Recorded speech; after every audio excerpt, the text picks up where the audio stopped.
Mari kita lanjutkan diskusi kita mengenai destinasi wisata di Pulau Bangka.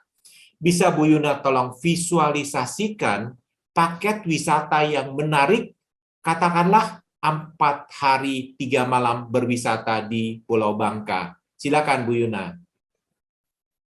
Baiklah, sebetulnya 4 hari 3 malam itu masih kurang kalau di Pulau Bangka. Tetapi yang biasa memang punya waktu adalah 4 hari 3 malam. Ya contohnya aja, kalau misalnya baru datang ke Pulau Bangka, kita tur yang ada di Pangkal Pinang dan Bangka Barat. Kalau misalnya pas nyampe-nya pagi, kita langsung dur aja ke tempat yang Bapak udah promosi nih. Saya lihat udah ada Danau Kaulin Air Bara.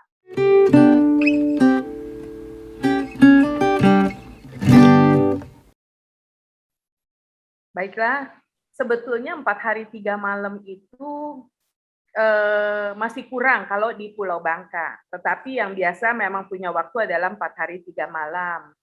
Ya contohnya aja, kalau misalnya baru datang ke Pulau Bangka, kita tur yang ada di Pangkal Pinang dan Bangka Barat. Kalau misalnya pas nyampe-nya pagi, kita langsung dur aja ke tempat yang Bapak udah promosi nih. Saya lihat udah ada Danau Kaulin Air Bara. Kalau dilihat kata orang nanti Iceland atau apa nih, biru dan putih. Jadi kita perjalanan ke sana, kita akan melewati desa nelayan, kampung nelayan kita panggil, kampung Kurau. Itu tempat nelayan-nelayan semua. Kalau waktunya cocok, kita bisa lihat pada saat si nelayan mau mencoba kapal baru untuk keluar ke laut pertama kali. Itu kita bisa cobain juga melihat, karena mereka punya tradisi bikin kacang hijau. Jadi kalau kita mau datang, kita bisa ikut, bisa liatin aja. Kacang hijaunya dipakein areng, dibagi-bagi buat makan untuk selamatan. Dan di situ rumah-rumahnya juga seperti di Malang mungkin ya, yang rumah warna-warna di catnya, kampung warna-warni. Jadi itu ada, sesudah itu kita lewat, kita ke Pantai Gebang Kemilau. Habis itu hanya sepanjang pantai yang bagus dengan pemandangan yang udah rapi sekarang, karena di situ dulu beberapa tahun yang lalu kan gerhana matahari ya ada di situ. Jadi pas itu penuh banget. Jadi karena itu sebagai objek sekarang sudah dibuat jadi kayak taman-taman, jadi udah bagus. Habis itu langsung ke Danau Kaulin Air Bara. Kita sebut Air Bara atau Air Bare. Itu adanya antara perbatasan Bangka Tengah dan Bangka Selatan. Ada apa di Air Bara? Nah itu, orang bisa lihat danau bukan hanya Kalimutu yang bagus, tapi kita punya di Bangka juga punya danau warnanya biru dan hijau. Yang background Bapak yang warna biru. Sebelahnya adalah warna hijau. Jadi biru dan hijau. Ini sebenarnya dulu bekas penggalian kaulin. Diambil kaulinnya, sesudah itu lama-kelamaan ditinggal, jadi airnya tetap ada kan ya, jadi warnanya biru. Karena itu juga kadang biru sekali, kadang nggak terlalu biru. Karena tergantung dari awan, dari langit. Kalau langitnya cerah biru, dia pun akan ikut biru. Jadi seperti itu, di sana memang karena uniknya itu, sesudah itu baru kita kembali, tapi kita akan berhenti, biasanya kita pergi ke mangrove, itu ada hutan mangrove, kita sebut hutan mangrove Muncang.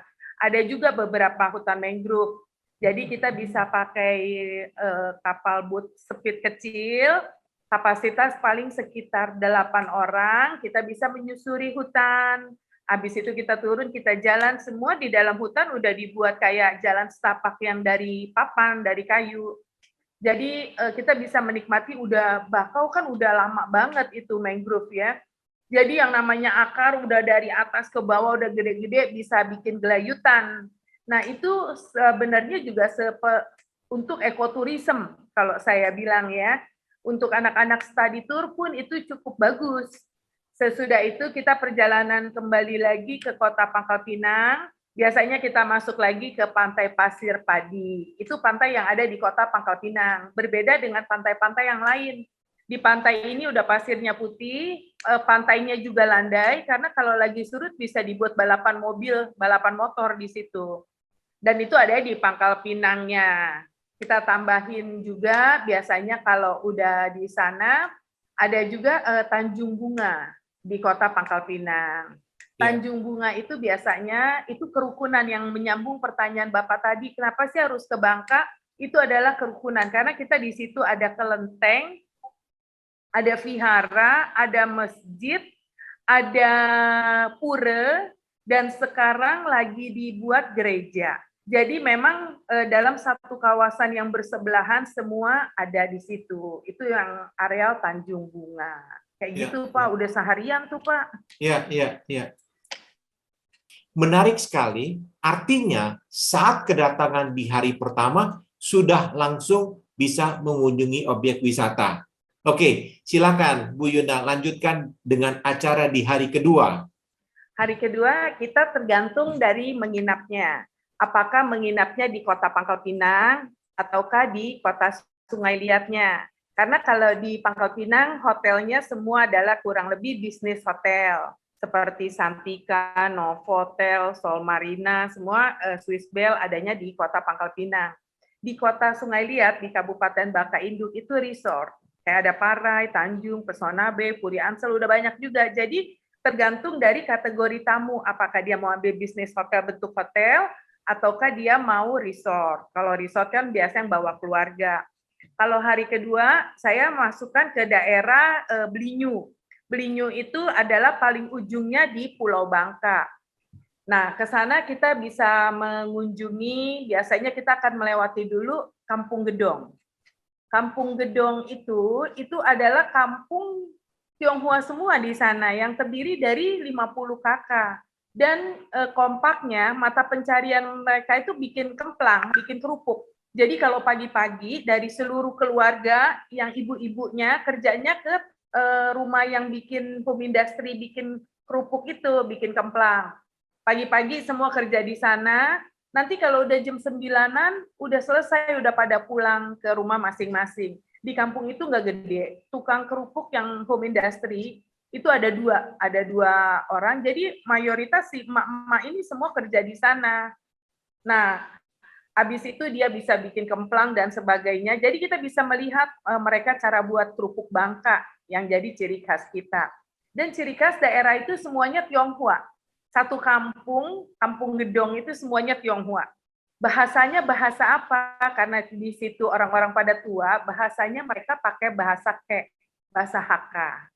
Jadi kalau kita ngomong mungkin agak ke bawah-bawah lah bahasa Hakka-nya. Anak-anaknya juga, tapi udah banyak sekarang yang muda-muda udah pada keluar dari kampung itu. Jadi kalau di situ kita lihat, itu sejarah banget Pak di kampung itu Pak. Karena ada rumah yang udah umurnya 180 tahun mungkin. Karena pada saat dulu saya cek aja udah 150 tahun. Jadi cerita asal muasal Timah dari kampung itu juga. Sesudah itu kita bisa lagi ke Goa Maria. Nah, ini untuk holy tour cocok dikombain untuk ziarek. Goa Maria pelindung segala bangsa. Itu ada Goa Maria. Ini singkatnya aja, karena di depan ada gereja, di belakang Goa Maria dia naik bukit. Karena itu terinspirasi pastor dulu. Jadi katanya ada gua di atas bukit dan sebagainya, maka dimimpiin sampai berapa kali. Jadilah pas digali memang betul, ada batu, ada goa. Jadi kita sebut Goa Maria, dan ini bagus banget untuk ziarek karena memang setiap tahun banyak banget, terutama di bulan April dan bulan 10 ya. Kalau untuk Katolik kan bulan 10 kan cengbengnya orang Katolik, jadi udah pada banyak. Habis itu kita ngapain lagi di sana? Ada pantai Romodong, pantai Penyusup, pantai Lepar. Di sana karena arealnya laut, pelabuhan juga ada di sana. Nah, pelabuhan di sana pun udah sekarang dalam renovasi Pak untuk perpanjangan. Sekarang dengan kapasitas yang ya kapal pesiar bisa masuk sekarang ke sana karena pelabuhannya sudah diperbarui. Jadi aman. Pelni pun masuk di sana. Nah, di pantai Penyusup kita bisa lihat kemiripan mungkin dengan Belitung atau apa ya. Karena semua dikelilingi oleh batu-batu granit yang besar dengan pantai yang landai. Dari situ pun kita hanya pergi ke Pulau Lampu, ke Pulau Putri, itu hanya sekitar 5 menit, 10 menit kita bisa sampai ke pulau-pulau. Jadi kita bisa pakai kapal nelayan, tapi bukan speedboat, kita pakai kapal nelayan. Paling lama 15 menit kita udah sampai ke pulau. Murah banget, Terus ke pulau kita udah main, kita explore. Kalau misalnya mau lagi di baliknya si pulau yang kita kunjungi, itu diapit sama batu-batu semua granit. Jadi ada air yang jernih sekali. Jadi kita kelihatan dasar. Kalau kita berenang udah kayak ngambang. Jadi cuman nggak semua orang bisa ke sana karena kita harus naik-naikin batu. Tapi itu kalau dibuat foto bagus banget. Habis itu kita juga bisa ke Pantai Remodong. Pantai Penyusup dan Remodong bersebelahan, belok kanan dan belok kiri. Jadi Remodong dan mayoritas pantai di Bangka semua sama berpasir putih dan landai. Nah, sesudah itu kembali karena kita udah menghabiskan banyak waktu, karena jaraknya sendiri kalau dari Sungai Liat ke sana kurang lebih sekitar 60 kilometer. Kalau di Jakarta kan macet jauh, kalau di sini kan nggak macet, tapi jalannya yang pelan, karena kan jalan nggak besar. Nah, ada juga nih yang kita tadi bahas, Pak, di Bangka terkenal apa? Kuliner. Di sini kulinernya kita bisa coba otak-otak Bangka. Otak-otak yang dibungkus daun. Itu maknyus, Pak. Ada empek-empek. Ditemani apa? Es kacang merah. Kalau orang sini sebutnya jarang es kacang merah gitu. Es fungkel katanya. Es fungkel. Jadi fungkel itu artinya kacang merah. Jadi nyobain itu pas berseberangan dengan Gua Maria. Jadi udah arus balik, jadi menikmati itu. Sesudah itu kembali udah sore. Nah, makan malamnya kita bisa di perjalanan, kayak makan malamnya udah di kota Sungai Liat aja, karena Sungai Liat dekat dengan hotel, dan kalaupun kembali ke Pangkal Pinang hanya 45 menit. Biasanya kita jam 5 gitu udah sampai Sungai Liat. Kalau grup nih, itu biasanya makan malamnya di Kembang Kapis, kita udah suguhkan dengan tarian tradisional. Tradisionalnya Bangka, otomatis si tamu-tamu bisa diajak berinteraktif, langsung menari bersama dengan mereka. Selesai hari kedua, Ya, Pak. ya. Oke, menarik sekali. Tapi saya pernah mendengar ada orang menyebutkan Benteng Kuto Aji. Apakah pernah ada benteng perang di sana? Silakan, Bu Yuna. Bukan Kuto Aji, Benteng Kuto Panji. Benteng Kuto Panji itu sebenarnya bukan benteng yang seperti yang kita lihat fortress gitu ya Pak ya. Ini adalah rumah seorang kapitan. Jadi rumah orang kaya pada saat zaman dulu. Dia ini adalah bos timah. Jadi dia banyak kuli-kuli timah. Pada saat dari orang Tiongkok masuk ke kota Pulau Bangka, mereka mendaratnya di Blinyu sana. Memang makanya disebut kota tua. Jadi bahasa kayaknya, bahasa Hakka-nya bukan yang kayak saya sebutin. Itu halus banget gitu. Udah sama kayak kita di China yang mungkin di Cungkuanya di sana. Nah, itu rumahnya saking gedenya, mereka membangun rumah itu juga dulu bukan dari paku, dari semen. Mereka membuat rumah itu dari adukan dari telur putih untuk memasang bata-bata dari telur putih. Jadi kan berapa mahal, berapa banyak itu telur sehingga rumah itu jadi. Saking kayaknya karena dia yang ngekspor timah, ngambil timah dan dibawa pergi keluar dari Pulau Bangka. Jadi makan untuk piring, sendok semua mereka dari emas. Saking kayaknya. Sekarang ini orang suka di bolong-bolongnya itu tempat, Pak, katanya mencari harta karun. Pada saat itu mereka dirampok oleh perompak bajak laut. Kita juga nggak tahu apakah jenazahnya ada atau enggak. Pada saat si bapak, si suaminya nggak ada, itu rumah semua istri dan anak semua di perompak, semua diambil. Karena dia punya anak cuma satu, udah diambil dengan harta bendanya. Jadi orang hanya memperingati dia. Jadi orang buat kuburan di belakang rumahnya sekarang ini, tapi kuburan itu hanya sebagai peringatan aja, tapi nggak ada isinya di dalam. Nah itu yang kita sebut Benteng Kuto Panji. Ya. Tapi di dekat Benteng Kuto Panji sendiri kita punya kelenteng. Kelentengnya gede. Jadi itu untuk Dewi Kuan Im. Baik, menarik sekali apa yang disampaikan Bu Yuna. Jadi, hari pertama kita berwisata di sekitar Pangkal Pinang. Hari kedua kita berwisata di sekitar Belinyu. Tentunya hari ketiga di sekitar Sungai Liat. Silakan Bu Yuna. Makanya lain kali jangan 4 hari 3 malam kalau kita ke Bangka, Pak ya, biar tiap hari kita pindah banyak banget. Di Sungai Liat aja, kalau mau ditelusurin bisa 2 hari, tapi kita ambil yang bagus-bagusnya aja. Contohnya kita kalau misalnya udah masuk dari Pangkal Pinang, ini kita berasumsi kita nginep di Pangkal Pinang atau di Sungai Liat ya. Kita bisa langsung ke Puri Tri Agung. Puri Tri Agung ini dulu sebetulnya dia padepokan. Jadi sebetulnya rencananya untuk buat belajar berbagai agama, namanya padepokan. Tetapi di situ juga kita ada Buddha. Jadi dia bentuknya seperti Temple of Heaven, tapi ini Temple of Heaven-nya Bangka. Bentuknya seperti itu. Jadi dan dia posisinya dengan ketinggian bagus, belakang di backup sama bukit, depannya langsung menghadap ke laut. Itu Laut Cina Selatan. Jadi kalau kita lihat kenapa dia memilih itu Hong Sui. Katanya Hong Sui-nya bagus pada saat Dewi Kuan Im. Jadi kita ada satu hari di bulan 4 itu saya kurang jelas harinya apa, ulang tahun Dewi Kuan Im atau apa. Itu ombak laut udah pasti agak bergelombang. Katanya Dewi Lautnya, Kuan Im-nya akan lewatin laut itu. Dan itu laut itu juga karena dia Cina Selatan, di situ dulu tempatnya orang-orang yang masih masukkan pelabuhan ya Pak ya zaman dulunya. Jadi ada mercusuar juga, itu pelabuhan untuk masuk ke Pulau Bangka dari sebelah timur.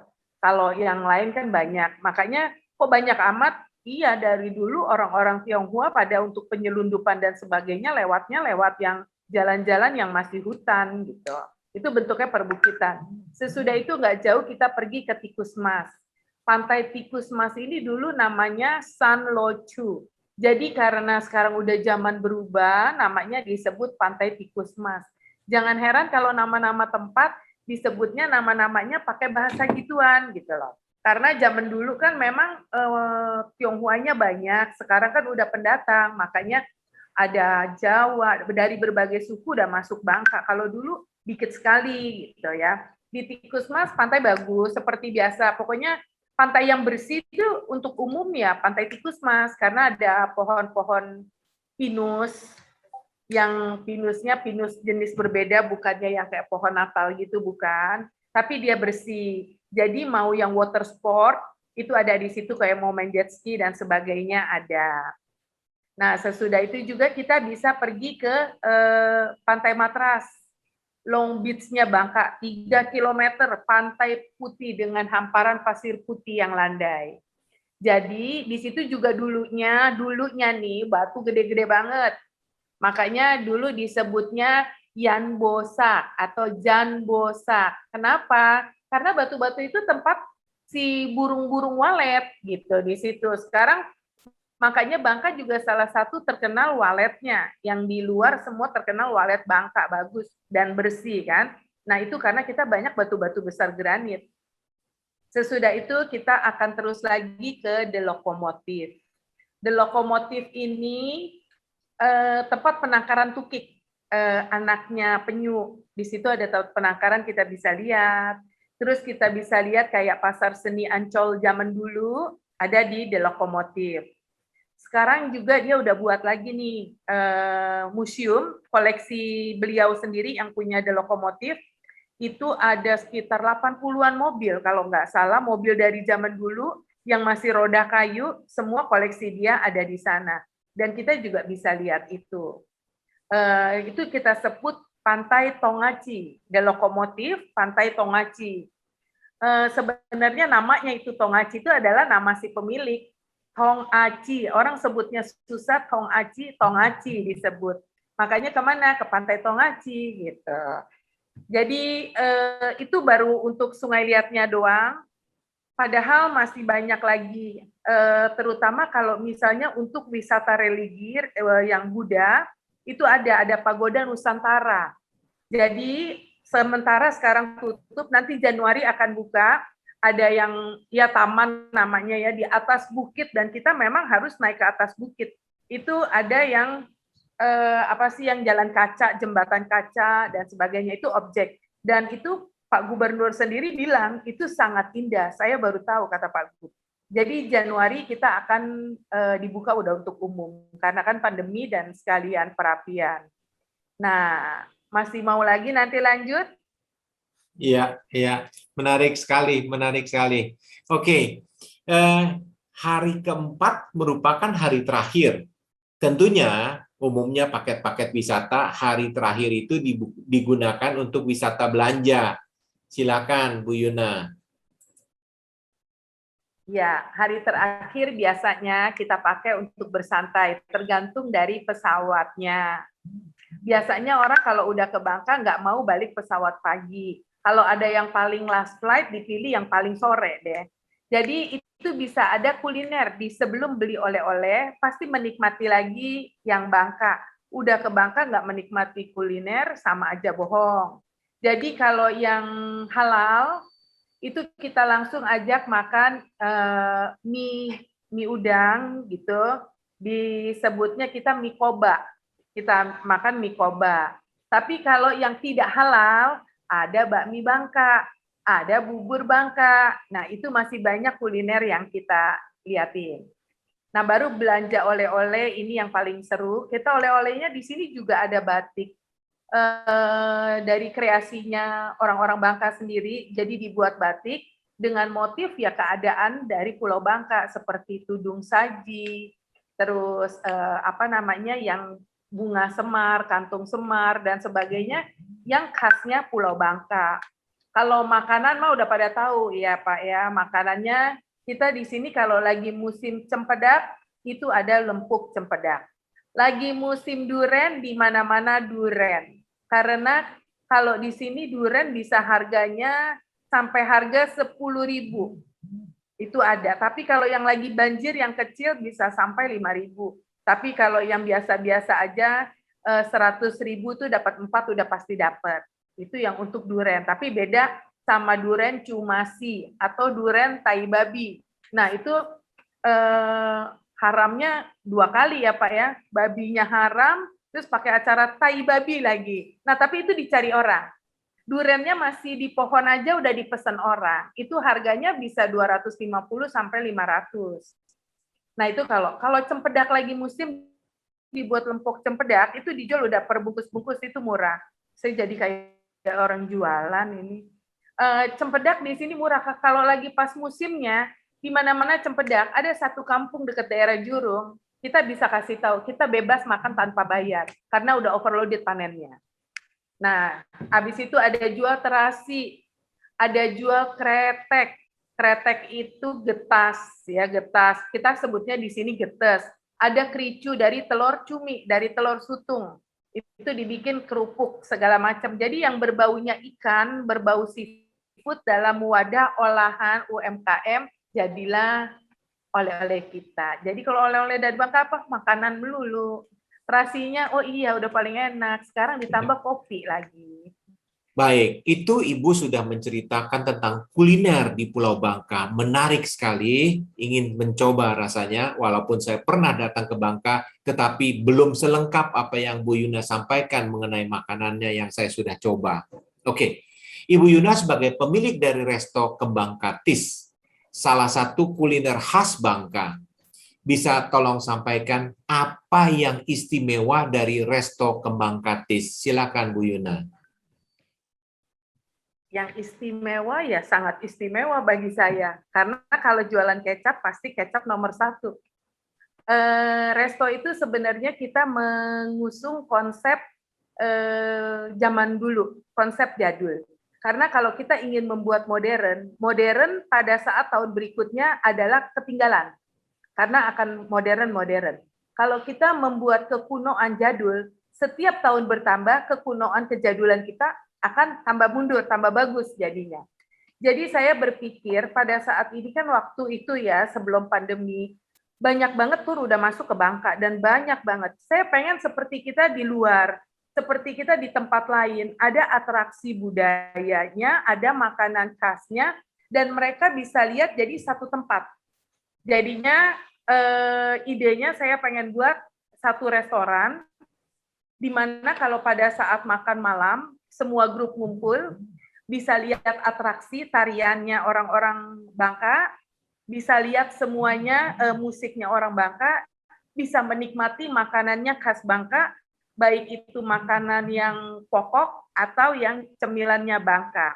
Maka itu saya buat, harus buat seperti Bangka zaman dulu. Makanya kita punya dapurnya yang dari kayu-kayu, dapur jerejet dengan tungku masaknya masih pakai tungku. Peralatannya peralatan kampung Bangka, yang masak nasinya bukan pakai rice cooker, tapi pakai panci yang ngegantung zaman dulu, kita sebut di sini kenceng. Habis itu orang-orang juga bisa lihat, atau anak-anak juga melihat gimana sih Bangka zaman dulu. Jadi kita punya alu, penumbuk beras. Kalau dulu kan beras ditumbuk. Terus kalau mau bikin tepung beras buat bayi dan sebagainya, mereka harus punya sakmo namanya, dari batu. Kalau Melayu panggilnya iser, jadi dia harus ngegiling gitu. Terus saya buat nih, kalau udah ada taman, barulah konsep kita. Jadi kita merebuild bangunan rumah lama khas Bangka untuk yang Tionghoa. Dari desa papa saya dari kampung, kita pindahin ke situ, rebuild. Jadi asli dari sana kita hanya memindahkan tempatnya. Terus kronologi kan saya bilang tadi, Bangka kan banyak orang Belanda zaman dulu. Pada saat timah, pekerja tambang adalah orang Tionghoa, mandor-mandor bosnya adalah orang Belanda. Makanya saya buatlah rumah Belanda. Jadi kita sebut rumah menir, karena orang Belanda dipanggilnya menir. Nah, gitu. Jadi kita buat rumah Belanda, di depannya adalah taman-taman. Kalau rumah Tionghoa didampingi sama dapur kayu, kita tanami tumbuhan khas Bangka. Mulai dari daun simpur, kemunting. Kemunting itu buahnya kecil-kecil, dalamnya kayak kiwi. Ada buah nasi-nasi, pohon lada. Semua yang berbaunya Bangka zaman dulu. Nah, kata Bapak tadi sahang. Nah, itulah bisa lihat pohon lada, sahangnya di sana. Main hall-nya itu kita sebut rumah peranakan. Karena itu adalah rumah peranakan antara Melayu dan Tionghoa. Dulu zamannya kalau orang kaya, rumah peranakannya seperti itu. Jadi itu tengah-tengahnya pas, teras tengah. Nah, itulah buat performnya. Terus tadi Bapak nanya saya apa? Makanan ya, Pak? Ya, Makanannya ya tentu makanan khas Bangka yang kita ada. Mulai dari lempak kuning. Lempak kuning itu boleh ikan, boleh ayam, itu lempak kuning. Jadi khas lempak kuning harus itu di Bangka. Terus ada lempa darat. Lempa darat adalah semua tanaman yang ada di darat bisa langsung dijadiin sayur. Itu namanya lempa darat. Bumbunya paling gampang, hanya terasi karena dari Bangka hanya cabai, garam, bawang, cabai kecil. Itu ada lagunya, terasi, garam, cabai kecil. Jadi cabai rawit. Itu jadilah lempa daratnya. Terus ada ikan asam pedas banyak. Jadi saya promosi ini Pak ya, maaf. Nah, kalau untuk tamu, tour terutama grup, kita buatnya buffet. Jadi mereka bisa coba itu semua, kita buat beragam. Dan kue-kuean tentunya. Jadi kue-kuenya, kue-kue khas Bangka, dengan minumannya juga es Bangka, kayak ada cendol gitu yang kita pakai.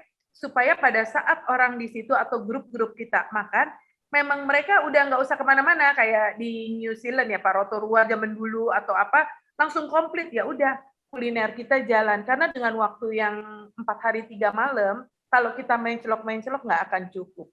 Jadi kita kemas jadi satu di restoran Kembang Hati. Promosi. ya. Menarik sekali. Ya, Bu Yuna, saya ketahui Pulau Bangka sangat berpotensi untuk wisata sepeda. Bisa tolong diinformasikan rute dan jarak yang ditempuh untuk wisata sepeda. Silakan Bu Yuna. Sekarang memang lagi hit sepeda. Sepeda kan sebenarnya dibagi beberapa kategori untuk peminat sepeda. Ada yang off-road, ada yang on-road, ada yang macam-macam untuk yang gunung, mountain bike, sebagainya. Kalau kita ambil yang biasa-biasa aja, yang on-road, kurang lebih 30 km lah ya. Misalnya dari Jembatan Emas, karena itu jalan memang lempeng dan tidak terlalu ramai, jadi safe buat pengendara sepeda. Karena di kiri kanannya yang kita lihat adalah pohon pinus, danau-danau kecil, pokoknya bayangin Jalannya lempeng, naik turun, kiri kanannya ada danau, dihiasi pohon-pohon pinus. Nikmat sekali. Itu kita naik sepeda terus, kita bisa mampir ke objek-objek wisata kayak Pantai Temberan, ada pantai-pantai yang lain lagi. Habis itu kita singgah ke perkampungan, kita sebut namanya Kampung Rebo. Kampung Rebo itu ada pantai juga, tapi di situ juga ada tempat pembuatan ikan asin. Jadi para nelayan menjemur ikannya di situ, jadi kita juga bisa lihat. Jadi kita cocokin dengan jemur-jemuran ikan segala macam, kita bisa lihat. Habis itu baru kita ke Puri Triagung. Kita boleh pilih salah satu karena jaraknya berdekatan antara Puri Triagung dengan Pagoda Nusantara. Sesudah itu, udah deh makan siang. Tapi di perjalanan kita stop. Biasanya kita siapin udah kru kita atau tim kita udah nyiapin untuk snack di perjalanan. Jadi bisa stop karena kesian kan kalau terus langsung ngedur kayak gitu. Oke. Ya, menarik sekali Bu Yuna. Sebagai penghujung dari perbincangan kita pagi ini, Bangka dan Belitung masing-masing memiliki daya tarik tersendiri. Akan menjadi paket yang sempurna jika Bangka dikombinasikan dengan Belitung. Kira-kira apa bentuk paketnya untuk katakanlah kombinasi 5 hari 4 malam, katakanlah tiba di Pulau Bangka, dan kemudian keberangkatan dari Pulau Belitung. Tentunya teman-teman tour operator maupun travel agent akan terbantu untuk menyusun paket yang menarik dengan daya tarik potensi pariwisata yang luar biasa. Silakan Bu Yuna. Oke, kalau kita buat paket supaya peminatnya banyak, 5 hari 4 malam itu kita buat 2 malam di Bangka, 2 malam di Belitung. Cara mengcombine-nya, pas nyampe Bangka kita langsung tur yang Pangkal Pinang tadi, semua komplit. Habis itu besoknya langsung kita taruh, nggak usah pergi ke Blinyu, tapi tur Sungai Liat komplit. Habis itu besoknya udah terbang ke Belitung. Saya sarankan terbang daripada naik jet foil, karena jet foil perlu waktu 4 jam. Harga tiket jet foil 200-an ribu, 215.000. Kalau kita naik pesawat cuma 30 menit. Dan itu harganya kadang kalau murah ya 280.000. Jadi worth it. Masuk ke Belitung, udah langsung city tour Belitung. Habis itu kita langsung Hopping Island. Karena kombinasi dua pulau ini yang saya lihat ya, kalau saya meng-create produk, daratan kita pakai di Pulau Bangka, daratan dan kuliner. Di Belitung untuk pulaunya, Hopping Island. Jadi kalau Hopping Island-nya itu, udah 100% bener lah. Jadi kita mengunjungi pulau-pulau dan makan juga di pulau. Jadi kita bisa menikmati gimana biota laut hidup, kita bisa lihat dengan jernihnya air, karena di Belitung juga menjaga lautnya, jangan ada sampah dan buang plastik sebagainya udah nggak ada. Jadi Hopping Island di sana, besoknya balik, pakai pesawat yang siang. Atau kalau kebalikannya masuk Belitung pagi, keluar dari Bangkanya sore, itu bisa. Cukup 5 hari 4 malam, tapi dengan yang paket yang sudah padat. Seperti itu, Pak. Oke, baiklah. Waktu jua yang harus memisahkan kita di acara ini. Terima kasih Bu Yuna yang sudah meluangkan waktunya berbagi bersama kami dari IINTOA. Secepatnya setelah aturan mengenai aplikasi visa dan karantina teratasi, industri pariwisata di Indonesia bisa segera pulih dan menggeliat kembali dari keterpurukan.